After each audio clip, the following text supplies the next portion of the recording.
Welcome to Sasi media. இன்னைக்கு வீட்டுக்குள்ள ஒரு குறும்படம் போடப்பட்டிருக்கு. பார்வதி ஜெயிச்சிட்டா அப்படிங்கிற ஒரு கொண்டாட்டமும் போயிட்டு இருக்கு. இன்னைக்கும் எக்ஸ் கண்டஸ்டன்ட போட்டு விஜய் சேதுபதி பொழந்து எடுத்திருக்காரு. சேனல் டைட்டில் வின்னர் ஆக்கிறதுக்கு ஒரு சிலரை முயற்சி பண்ணுறாங்க. அது என்னென்ன முயற்சி அப்படிங்கிறதா இந்த வீடியோவில் பேசிடலாம். நீங்கள் இன்னும் நம்ம சேனலை சப்ஸ்கிரைப் பண்ணால் சப்ஸ்கிரைப் பண்ணிட்டு வீடியோவை லைக் பண்ணி ஹை பட்டனை தட்டி விட்டுருங்க. ஃபஸ்ட்டு எடுத்தோடனே பார்வதி ஜெயிச்சிட்டா அப்படிங்கிற ஒரு கொண்டாட்டம் பல இடங்களில் பார்க்க முடியுது. எக்ஸ் வலைத்தளமாக இருக்கட்டும், நிறைய சோஷியல் மீடியாக்களில் பார்க்க முடியுது.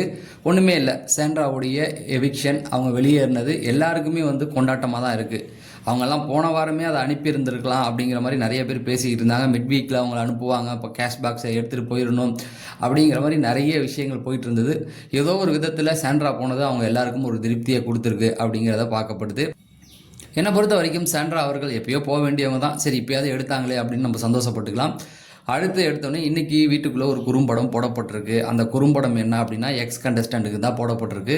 ஒன்றுமே இல்லை, பிக் பாஸ் நிறைய இடங்கள்ல அவங்கள எச்சரிச்சுக்கிட்டே இருந்தார். அதாவது வீட்டுக்குள்ளே வெளியில் நடந்த விஷயத்த பேசாதீங்க அப்படிங்கிற மாதிரி சொல்லிக்கிட்டே இருந்தார். வியானா எக்ஸ்ட்ரீம் லெவலுக்கு போனதுக்கப்புறம் சிரிச்சுக்கிட்டே இருக்க மாட்டோம், பார்த்துங்க கதவு திறந்துருவேன்ற நிறைய விஷயங்கள் இவர் டீம் சொன்னார். வாட்டர் மிலான் டீம் கதவு திறந்து வெளியில் போட்டுருவோம், நீ போட்டது எதுவுமே வெளியில் வராது, நீ சொன்னது எதுவுமே வராது, எடிட்டிங்கில் கட் பண்ணி தூக்கிடுவோம் அப்படிங்கிற மாதிரி. அதே போல் டைட்டில் வின்னர் யார் அப்படிங்கிற ஒரு டிஸ்கஷனை போட்டாங்க. இவர் போனதுக்கப்புறமேட்டுக்கு நீ தான் திவ்யா வரப்போகிற அப்படிங்கிறதையும் ஓப்பனாக எல்லாருமே சொன்ன இந்த மாதிரியான விஷயங்கள் வீட்டுக்குள்ளே பேசப்பட்டிருக்கு. ஸோ இதுக்கான குறும்படம் போடப்பட்டிருக்கு. ஏன்னா பிக் பாஸ் ஒரு அளவுக்கு மேலே அவங்க கண்ட்ரோல் பண்ண முடியல. இவனுக்கு என்ன நினச்சிட்டு உள்ளே வராங்கன்னு தெரியல. நம்ம பாட்டுக்கு பேசினதை சொல்லிடலாம், குழு கொடுத்துடலாம் அப்படிங்கிற மாதிரி. இதில் வியானாவை பொறுத்த வரைக்கும் வேறு யார்கிட்டையோ பணம் வாங்கிட்டு இந்த மாதிரி வேலை பண்ணுறாங்க, பிஆர் ஒர்க் பார்க்குறாங்க அப்படிங்கிற மாதிரிலாம் நிறைய விஷயங்கள் போச்சு. சரி, அதை திரும்ப அவங்கள எடுத்துகிட்டு வம்புக்கு எடுக்கக்கூடாது இல்லையா, அதனால் விட்டுறேன். ஆனால் வியானா பண்ண நிறைய விஷயங்கள் அந்த பிக் பாஸோடைய அந்த ரூலுக்கு எதிராக தான் நிறைய பண்ணாங்க. அதனால் அந்த ஒரு குறும்படம் இன்றைக்கி வீட்டில் போடப்பட்டிருக்கு. அதே போல் நேற்று பண்ணது போல் விஜய் சேதுபதி நிறைய விஷயங்கள் கொஸ்டின் பண்ணியிருக்காரு. அவங்க சொன்ன விஷயங்களை பிடிச்சி நிறைய விஷயங்கள். இப்போ நேற்று பிரவீன்கிட்ட ஒரு விஷயம் கேட்டார் இல்லையா, கரெக்டு தான். நீ ஹியூமனிட்டியை கொண்டுட்ட அப்படின்னா நீ என்னமோ நல்லவன் மாதிரி மற்றவனை கெட்டவன் மாதிரி பேசிக்கிட்டு இருக்கல, அதுக்கு ஒன்றால் பதில் சொல்ல முடிஞ்சுதா? வாய் இருக்குது அப்படிங்கிறதுக்காக வீட்டுக்குள்ளே நீ என்னத்தை வேணால் கத்திக்கிட்டு இருப்ப அப்படின்னா அதை பார்த்துக்கிட்டு எல்லாரையும் சும்மா இருக்க முடியாதுல்ல. நீ வருவன்னு எதிர்பார்த்தவனுக்கெல்லாம் ஏண்டா வந்தன்னு ஒரு விஷயத்தை தான் நீங்கள் கொடுத்துருக்கீங்க. ஆனால் அவரால் அங்கே பதில் சொல்ல முடியல. அப்போ அப்படியே பிறண்டு போயிட்டு பார்வதி பண்ண விஷயம்னு போனாப்புல அதையும் இழுத்துட்டு அது கிடையாது, அவங்க இல்லை, நீ அதை பேசலை, அதுக்கு முன்னாடி ஏன் அப்படி சொன்ன அப்படிங்கிற மாதிரி நிறுத்தி வச்சு அவர் விஜய் சேதுபதியை பொறுத்த வரைக்கும் என்னென்னா, நீ எனக்கு கரெக்டான ஆன்சர் கொடு, சாரி சொல்லாத, செஞ்சதையே திரும்ப சொல்லாத, ஏன் என்ன மனநிலைமையில் கொடுத்த, எனக்கு பொறாமையில் சொல்லிட்டேன்னு சொல்லியிருந்தா விட்டுருப்பாரு, அவ்வளோதான், அது தப்புங்க அப்படின்னு ஒரு அட்வைஸை போட்டிருப்பாரு. உண்மையாகவே அவர் ஏதோ பேசணுங்கிறதுக்காக தான் பேசினார். பட் ஆன்சர் இருந்தாலும் அவர்கிட்ட எதிர்த்து பேச முடியாது. ஏன்னா பணங்கள் கையில் இருக்கு இல்லையா. இனிமேல் கானா வினோத்தே நேற்று ஒரு சில விஷயங்கள் பேசணும்னா பேசியிருக்கலாம். பணங்கள் மாட்டிக்கிட்டு இருக்கு. இந்த எபிசோடெலாம் முடிஞ்சு ஒரு மாதம் கழிச்சு தான், 100 நாளுக்குள்ளே தான் பேமெண்ட் போய் சேரும். அது வரைக்கும் என்னென்னா இவனுங்களை பேச விடக்கூடாதுங்கிறது தான். வெளியில் போய் நீ வாய்க்கு வந்ததெல்லாம் பேசி தெரியக்கூடாது அப்படிங்கிறதா 100 நாள் வெயிட் பண்ணுவானுங்க. 100 நாளுக்கு அப்புறம் நீ என்ன வேணால் பேசிக்கோ, எங்களுக்கு அதை பற்றி கவலை இல்லை அப்படின்னு தூக்கி பணத்தை போட்டுருவானுங்க.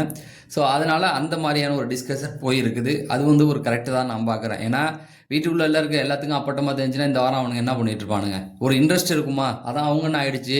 நமக்கு ஒன்றும் தேவைப்படுவதில்லை, நம்ம என்னடா நம்ம பாட்டுக்கு ஜாலியாக ஃபன் பண்ணோன்னா அவனை பாட்டுக்கு சாப்பிட்டு தூங்கிட்டு இருந்தா. இப்பயே அப்படி தான் பண்ணுறானுங்க, எல்லாமே போயிடும் இல்லையா, அது ஒன்று. அதுக்கப்புறமேட்டுக்கு பார்த்தீங்க அப்படின்னா நேற்று நல்லா பார்த்தீங்கன்னா எக்ஸ் கண்டஸ்டண்ட்டை மட்டுமே அவர் டார்கெட் பண்ணியிருக்காரு. இன்றைக்கும் அதை தான் பண்ணுறாரு. கண்டஸ்டண்ட்குள்ளே ஃபைனலிஸ்ட்டுக்குள்ளே போகலை அப்படின்னா இப்போ சாண்ட்ரா வெளில போயிட்டாங்க இல்லையா, அப்போ 4 பேருக்குமே வாய்ப்பு இருக்குது. அவங்க டிஆர்பியை ஏற்றுறதுக்கு ட்ரை பண்ணிக்கிட்டு இருக்காங்க அப்படிங்கிற ஒரு செய்தி வருது. டிஆர்பி எப்படி அப்படின்னு பார்த்தீங்கன்னா ஃபைனல் அந்த டே டிஆர்பி எகிறணும், பெரிய அளவில் ஒரு மாஸ் காட்டணும். அதுக்கு ஒரே ஒரு வழி, ஃபைனலிஸ்ட்டில் இவங்க ஜெயிக்க போகிறாங்க அவங்க ஜெயிக்க போகிறாங்க அப்படின்னு 4 விதமாக 4 சில விஷயங்கள் பண்ணிக்கிட்டே இருக்காங்க. ஒவ்வொரு தரப்பு ஆடியன்ஸ் டீமே இந்த மாதிரியான விஷயங்களை தரப்பு, இப்போ சபரி தரப்பில் உள்ளவங்களுக்கு சபரி ஜெயிக்க போகிறாருன்ற சில விஷயங்கள் வந்துகிட்டு இருக்கோம். திவ்யாவுக்கு உள்ளவங்களுக்கு திவ்யா, அரோரா, விக்ரம்.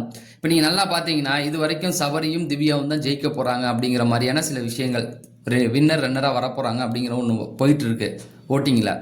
அந்த பக்கம் அரோராவாக இருக்கட்டும், இவங்களாக இருக்கட்டும், அது விக்ரமன், அவங்க பேச்சு அதுக்குள்ளே வரல, விக்ரமோடைய பேச்சு.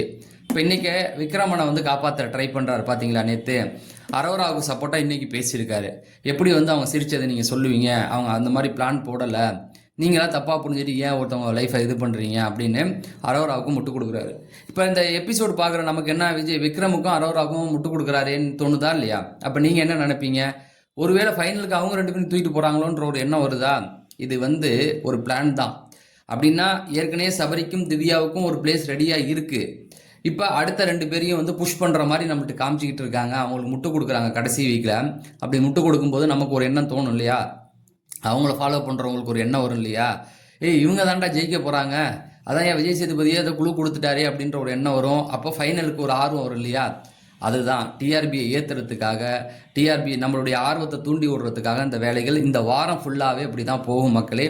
நான் கடைசியாக சொல்கிறேன், இந்த விஷயத்தை பொறுத்த வரைக்கும் டைட்டில் வின்னர் யார் அப்படிங்கிறது சேனல் தான் டிசைட் பண்ணும். உங்களுடைய ஓட்டோ எதுவும் டிசைட் பண்ணாது. அப்போ நாங்கள் ஓட்டு போடக்கூடாதுன்னா போட்டு தான் ஆகணும். வெளியில் வந்து அவங்க தெரிஞ்சுக்குவாங்களா நமக்கு எவ்வளோ மக்கள் சப்போர்ட் இருக்குது அப்படின்னு. நம்ம கடமையை நம்ம செஞ்சு தான் ஆகணும். அதை வந்து தவிர்க்க முடியாது, நம்ம செஞ்சு தான் ஆகணும். ஆனால் அவங்க யாரை செலக்ட் பண்ணுறாங்கிறது கடைசியில் அவங்க கையில் தான் இருக்குது. ஸோ இந்த வாரம் அவங்க பண்ணுறது எல்லாமே வந்து ஒரு ஆர்வத்தை தூண்டி விட்டுக்கிட்டு, இவர் ஜெயிக்க போகிறாரு, விக்ரம் ஜெயிக்க போகிறாரு, அரோரா ஜெயிக்க போகிறாங்க, சபரி ஜெயிக்க போகிறாங்க, திவ்யா ஜெயிக்க போகிறாங்கன்ற ஒரு விஷயத்தை தான் கிளப்பி விட பார்த்துக்கிட்டு இருக்காங்க. ஓகேவா? சரி, இன்னொரு விஷயம் பார்த்தீங்கன்னா, இந்த வாரம் வந்து ஃபஸ்ட்டு சேவ் யார் அப்படிங்கிறது தான். எப்போவுமே ஃபஸ்ட்டு சேவ் பண்ணுறவங்க வந்து டைட்டில் வின்னராக ஆவாங்க. கமல் சார் வந்து அந்த ஒரு இதை பண்ணிகிட்டு இருந்தார். ஆனால் விஜய் சேதுபதி பண்ணலை. ஆனால் இன்றைக்கி வெயிட் பண்ணி பார்க்கணும், இன்றைக்கி ஃபஸ்ட்டு யார் சேவ் பண்ண போகிறாங்க. அதையும் நம்ம கண்டிப்பாக சேவ் பண்ணி தான் ஆகணும். ஏன்னா சேவ் பண்ணாமல் ஒன்றுமே பண்ண முடியாதுல்ல. அப்போ 2 பேராக சேர்த்து பண்ணுறதுக்கும் வாய்ப்பு இருக்குது. திவ்யா சபரி நீங்கள் வந்து சேவ்னு சொல்லலாம். இல்லைனா டைரெக்டாக வந்து இவங்கள சேண்ட்ரா இந்த யார் வெளியேற போகிறதுன்னு ஒரு டைரெக்டாக கார்டை எடுக்கலாம். ஆனால் ஃபஸ்ட்டு ஒருத்தவங்க பேரை சொல்லி சேவ் பண்ணால் அது அடுத்த வாரம் அவங்க தான் டைட்டில் வின்னர் அப்படிங்கிறத குறிக்கும்.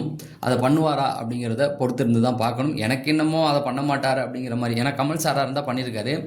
விஜய் சேதுபதி என்ன பண்ணுவார் அப்படின்னா 2 பேராக பண்ணுவார். அப்படி பண்ண வாய்ப்புகள் இருக்குது. ஏன்னா 2 பேராக வாய்ப்பு பண்ணால் கடைசியில் விக்ரம் மட்டும் தனியாக நிற்கிற மாதிரி இருக்கும். அதுக்காக டைரெக்டாக சேண்ட்ரா நீங்கள் எவிட்டர் அப்படின்னு சொல்லி காமிக்கிறதுக்கு நிறைய வாய்ப்புகள் இது. இன்றைக்கும் வந்து கண்டஸ்டண்ட்டாக பெருசாக வந்து இல்லை. டிஸ்கஸ் என்னன்னா, இந்த டாஸ்க்கை எப்படி விளையாண்டீங்க, அந்த சீக்ரெட் டாஸ்க்கை பற்றி, மணி டாஸ்க்கை பற்றி, அதுக்கப்புறமேட்டுக்கு இப்போ கேஷ் பாக்ஸை எடுக்கிறதுக்கு யார் பிளான் போட்டது அப்படிங்கிற ஒரு டிஸ்கஷன்.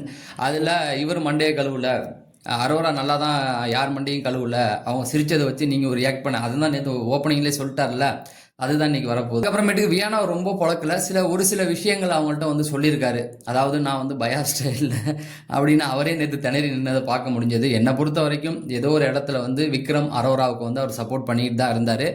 அதாவது அவங்கள கேள்வி கேட்கலன்னா நான் சொல்ல மாட்டேன், இருந்தார். மற்றவங்களை அடிக்கும் போது வேகமாக அடிப்பார், இவங்களை லைட்டாக கொஞ்சம் கம்மியாக அடிப்பார் அப்படிங்கிறது எல்லாருக்கும் தெரிஞ்ச விஷயம்தான். வந்து அடுத்த வீடியோவில் சந்திப்போம் அப்படிங்கிறத சொல்லி விடைபெறேன். நன்றி, வணக்கம்.